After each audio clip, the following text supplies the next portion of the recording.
अब वो घड़ी पूरी होने वाली है। मैं आप लोगों की जोरदार तालियों के बीच आप लोग खड़े होकर मैम का स्वागत करेंगे। जोरदार तालियों के बीच मैं चाहूंगा कि जोरदार ताली बजाएं। आप लोग आइए और बेहतर सुनाइए।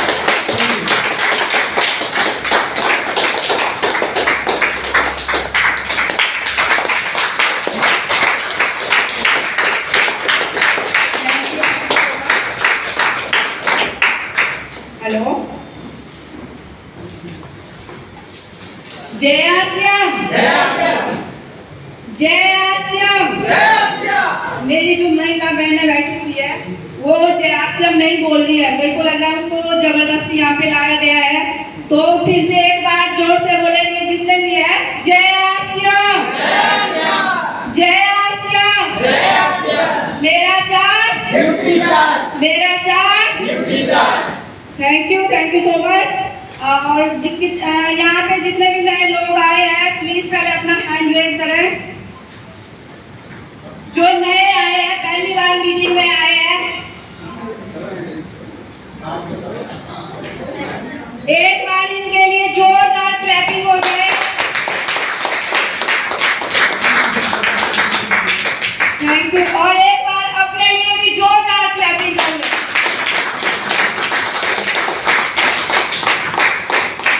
Thank you. सबसे पहले तो मैं यहाँ की जो ऑर्गेनाइजर टीम है इनका धन्यवाद करती हूँ कि ये आप लोगों के लिए यहाँ चंडीगढ़ में इतने शानदार प्रोग्राम करते हैं और आप लोगों को हर तरफ से नॉलेज देने की पूरी तैयारी करते हैं। तो मैं इनका बहुत बहुत धन्यवाद करती हूँ। और मैं धन्यवाद करती हूँ उस परम पिता परमेश्वर का जिसने मेरे को आप लोगों के बीच बोलने का मौका दिया। और मैं धन्यवाद करती हूँ अपनी ग्रेट अपलाइनों का जो मुझे इस सिस्टम में लेकर आए और आज आप लोगों के आगे बोलने का मौका मिल रहा है। तो मैं अपनी इंट्रोडक्शन दे देती हूँ। मेरा नाम पूनम ठाकुर है। मैं डिस्ट्रिक्ट मंडी हिमाचल से बिलोंग करती हूँ और कुछ टाइम से बद्दी में रह रही हूँ। और इस शानदार सिस्टम में आए हुए तो मेरे को 12 साल हो गए। दोस्तों, आना मायने नहीं रखता कि हम लोग कब ज्वाइन कर रहे हैं इस सिस्टम को, मायने ये रखता है कि हम दिल से कब से कर रहे हैं इस सिस्टम को। तो मैं ये बताना चाहूंगी कि मैं इस सिस्टम को 2.5 साल से दिल से कर रही हूँ। पहले तो मैं सिर्फ आई थी सिस्टम में, लेकिन अब मैं इसको दिल से कर रही हूँ। दोस्तों, ये सिस्टम बहुत ही शानदार सिस्टम है। ये जैसे अभी मेरे बहुत सारे भाई यहाँ पे आए, उन्होंने बताया कि ये जो सिस्टम है हमें नहाने से लेकर के कपड़े धोने हर एक प्रोडक्ट इसमें हमें मिलता है। तो दोस्तों, जब हमें ये सब कुछ इसमें मिलता है तो हमारे बाप का क्या जाता है, और कहीं ना कहीं से तो हमने ये खरीदना ही है ना, कहीं किसी शॉप से खरीद रहे हैं। तो दोस्तों, यही वो सिस्टम है। मैं अपनी इंट्रोडक्शन आपको बता दी। मैं एक टाइम ऐसा था कि ऐसे ही हॉल में मैं कहीं पीछे बैठी हुई होती थी। मैं पहले यही, हम लोग चंडीगढ़ में ही रहते थे और अभी हमें बद्दी शिफ्ट हुए 4-5 साल हुए हैं। तो जब मेरे हस्बैंड मेरे को मीटिंग के लिए भेजते थे, क्योंकि वो भी यही चाहते थे कि जा करके क्या पता कुछ सीख के आ जाए। जिस तरह से आप लोगों को जबरदस्ती यहाँ पे लाया गया है, क्या पता आप लोग भी काम करना शुरू कर दें। वैसे ही मेरे को जबरदस्ती भेजा जाता था और मैं वो जो सबसे लास्ट वाली सीट होती थी वहाँ जाकर बैठती थी। क्यों बैठती थी कि आगे जाकर के क्या पता मेरे को कहीं उठा दे, मेरे से कुछ पूछ ले। तो इसलिए मैं सबसे लास्ट में बैठती थी। और जब मैं उन लोगों को सुनती थी तो मैं सोचती थी ये सारे बेवकूफ है यहाँ पे आकर बैठे हुए। अगर ऐसा होता तो हर कोई अमीर भी बन जाता, क्योंकि हम लोगों के अंदर एक ईगो होती है। मैं बताऊं कि हम लोग जो ज्यादा पढ़े लिखे होते हैं ना, उनमें कुछ ज्यादा ही ईगो होती है कि हम लोगों से आगे कोई है ही नहीं है। तो क्वालिफिकेशन की बात करूं, मैं MA BEd हूँ और मैं यहाँ चंडीगढ़ में पहले स्कूल में ही टीचिंग करती थी। कुछ टाइम मैंने टीचिंग किया, उसके बाद कहीं ऑफिस में काम किया, फिर मैंने कंप्यूटर सेंटर में काम किया, बहुत सारे काम किए, लेकिन संतुष्टि हमें कहीं नहीं मिलती है। लेकिन जो सिस्टम हमारा आश्रम सिस्टम है, इससे बेटर कोई और सिस्टम नहीं है। इस सिस्टम को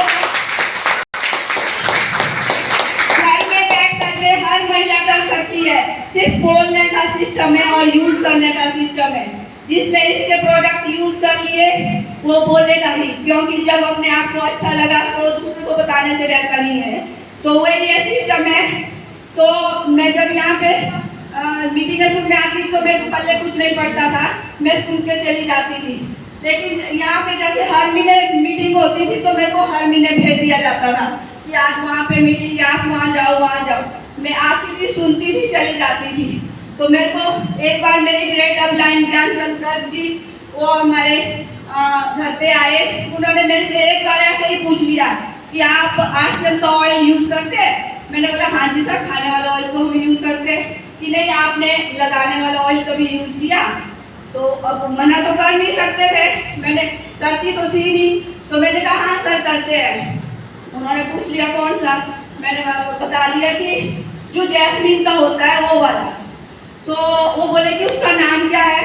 अब नाम भी पता नहीं था, क्योंकि जिस चीज़ पे हम इंटरेस्ट नहीं लेते तो उसका हमें पता नहीं होता है कि क्या हम यूज़ कर रहे हैं बस।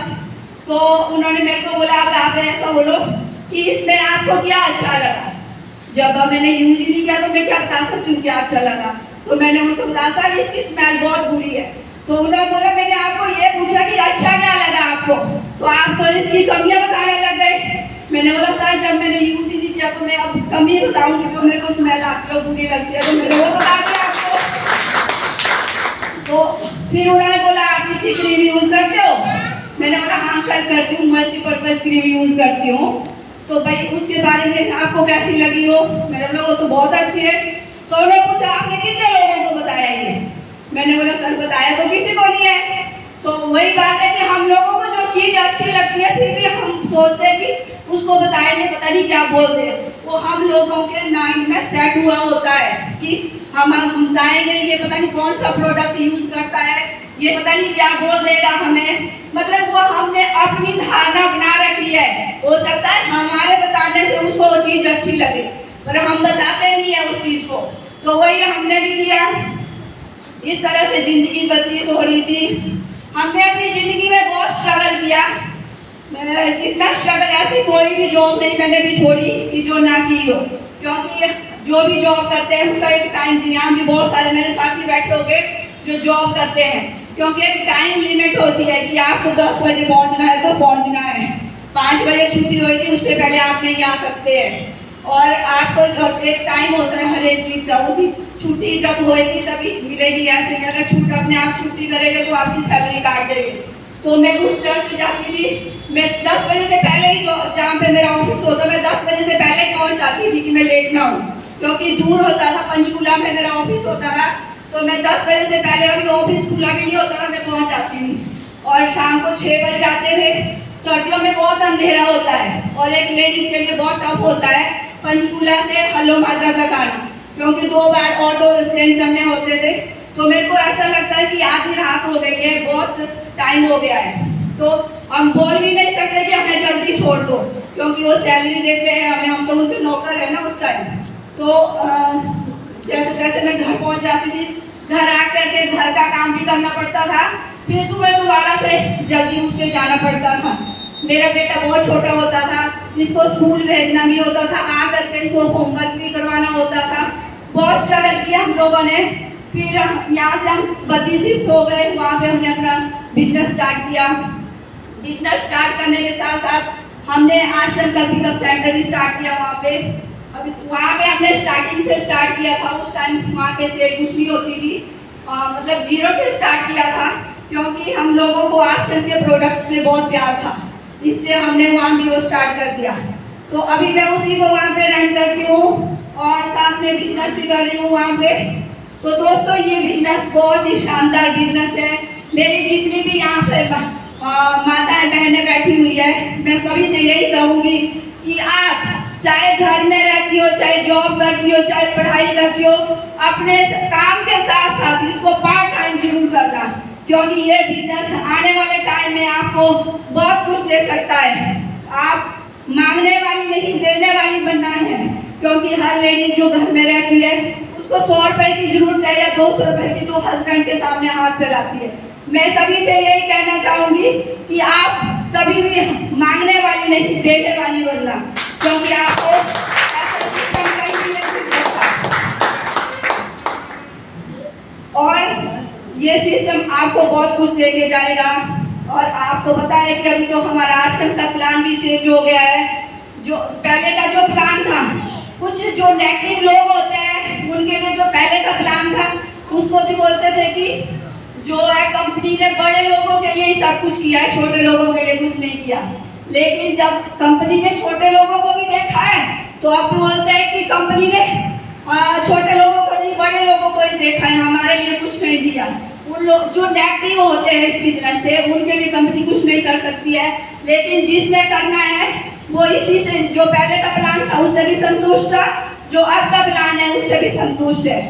तो मैं अपने टॉपिक पे चलने से पहले मैं आपको एक स्टोरी सुनाना चाहूंगी जो कि हमारे स्वास्थ्य से संबंधित है। किसी गांव में एक वृद्ध व्यक्ति रहता था, उसका नाम शंकर था और उसकी एज करीबन 80 साल थी। तो वो बहुत ही हष्ट पुष्ट और स्वस्थ व्यक्ति था। तो एक बार वहाँ के राजा को ये बात पता चल गई कि वो 80 साल का बूढ़ा है, अभी भी उसको कोई बीमारी नहीं है और हष्ट पुष्ट है, तो इसका राज क्या है। तो उसने अपने जो गुप्तचर थे उनको आदेश दिया कि आप उस गांव में जाओ और पता करो कि उसके स्वास्थ्य का राज क्या है। तो उसके गुप्तचर गांव में चले गए। उन्होंने गांव वालों से पूछा कि आपको पता है कि उनके स्वस्थ रहने का राज क्या है। गांव वालों ने कहा कि हम जब से देख रहे हैं तब से यही देखा कि वो सुबह सूर्य उदय होने से पहले कहीं चले जाते हैं और हमें और कुछ नहीं पता। तो गुप्तचर राजा जी के पास गए और उन्होंने राजा को कहा कि महाराज, गांव वाले ने यही कहा कि वो सूर्य उदय होने से पहले कहीं चले जाते हैं और कोई कुछ पता नहीं है। तो राजा ने कहा कि आप भी सुबह उसका पीछा करते हुए जाएंगे कि वो कहाँ जा रहे हैं। तो दूसरे दिन सुबह शंकर जी सूर्य उदय होने से पहले जो है अपने घर से निकले। तो गुप्तचर उनका पीछा करने लग गए कि कहाँ जा रहे हैं। तो उन्होंने देखा कि वो एक नदी को पार कर रहे हैं और नदी को पार करने के बाद वो कोसों दूर पैदल जा रहे हैं। फिर एक पहाड़ पर चढ़ गए तो भी उनका पीछा करते हुए जा रहे थे। जैसे वो पहाड़ पर पहुंचे तो वो वहाँ से थोड़ा गायब हो गए, तो उनको वो दिखे नहीं। तो उन्होंने सोचा कि हम यहीं बैठकर उनका इंतजार करते हैं। तो थोड़ी देर बाद क्या हुआ, शंकर वापिस आए, उनके हाथ में छोटे छोटे फल थे। तो उन्होंने देखा कि यही रहस्यमय फल हो गए। तो वो राजा जी के पास गए। उन्होंने राजा को कहा, महाराज वहाँ पे कोई रहस्यमय फल मिलते हैं, वो रहस्यमय फल लेकर आ रहे थे। तो राजा ने कहा, आप ऐसा करो, पूरी सेना लेकर उस पर्वत पे जाओ और वहाँ पे वो रहस्यमय फल लेकर आओ। तो वो सारी सेना वहाँ पे जाती है, लेकिन पूरा दिन लगा देते हैं, उनको कहीं रहस्यमय फल नहीं मिलता है। तो वापिस आते हैं, राजा को बोलते हैं कि हमें वहाँ कुछ नहीं मिला। तो राजा बोलते हैं कि शंकर को कल सुबह दरबार में बुलाया जाए। तो दूसरे दिन शंकर को दरबार में बुलाया जाता है। तो राजा पहले तो बोलते हैं कि शंकर, मैं तुम्हारी सेहत देख के बहुत प्रसन्न हूँ, आपकी इस सेहत का क्या राज है। तो शंकर बोलता है, मेरी इस सेहत का राज एक रहस्यमय फल है। तो राजा बोलता है कि वो रहस्यमय फल कहाँ है, मुझे वहाँ लेके चलो।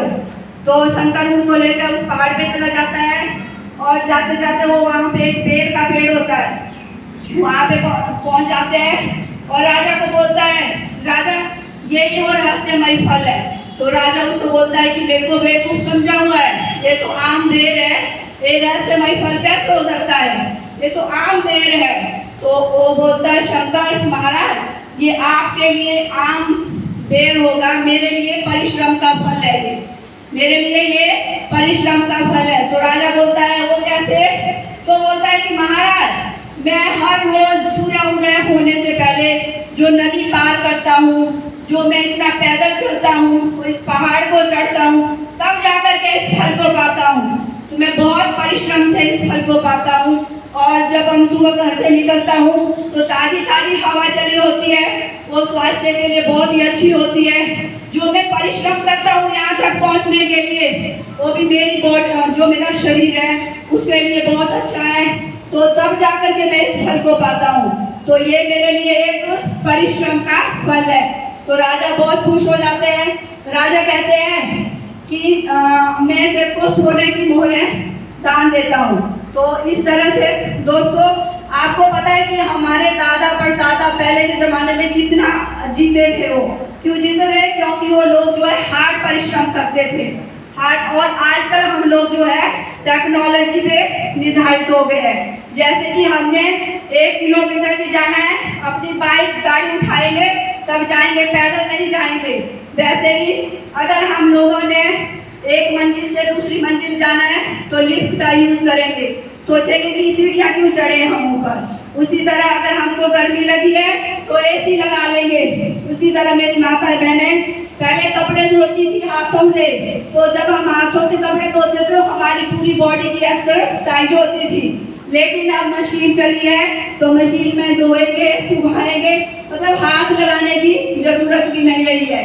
तो क्या हो गए, हम लोग मॉडर्न हो गए हैं, क्योंकि हमने अपने हाथ पांव अपनी बॉडी को हिलाना बंद कर दिया है। वही हमारी बीमारियों का कारण बनता जा रहा है। कहा है किसी ने कि जीवन मिला है तो इसको हंस के जियो, मुस्कुरा के जियो, स्वस्थ जियो। और जीवन जो है हमारा, जीवन जो मिला है तो जीवन को अच्छे से जीना चाहिए, इसको हमें बर्बाद नहीं करना है। तो दोस्तों आपको पता है कि जापान जो है टेक्नोलॉजी में सबसे आगे है, पर वहाँ के जो लोग हैं वहाँ उनकी औसतन आयु जो है 65% है।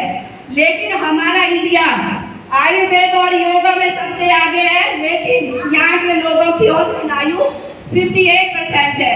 क्यों? क्योंकि हम लोग जो है मॉडर्न बन चुके हैं। हम अपने आप को हिलाना नहीं चाहते हैं, हर चीज हाथ पे चाहिए हम लोगों को। तो ये हमारी बीमारियों का कारण बनता जा रहा है। खाली एक न्यूट्रिशन ही आपको ठीक नहीं करेगा या कोई दवाई आपको उसके साथ साथ अपनी बॉडी को भी हिलाना होगा, अपनी बॉडी को परिश्रम देना होगा। क्योंकि हम जो खाते हैं पीते हैं अगर वो अच्छे तरह से पचाएंगे नहीं और वो अंदर ही अंदर सड़ता जाएगा तो वही बीमारियों का कारण बनता जाएगा। दोस्तों स्वास्थ्य जो है, किसी ने कहा है कि अन्न जो होता है, अच्छा अन्न खाने से अच्छा मन होता है। मान लीजिए जैसा कि हम अच्छा अन्न खाएंगे तो हमारा मन भी अच्छा होगा और मन अच्छा होगा तो तन भी अच्छा होगा। आयुर्वेद में जो ग्रंथ है उनमें हमारे भोजन को 3 भागों में बांटा गया है, हित मुक्त, मित मुक्त और हित मुक्त। हित मुक्त वो होता है जो हमारे लिए हितकारी है, हमें वही भोजन खाना चाहिए जो हमारे लिए हितकारी है।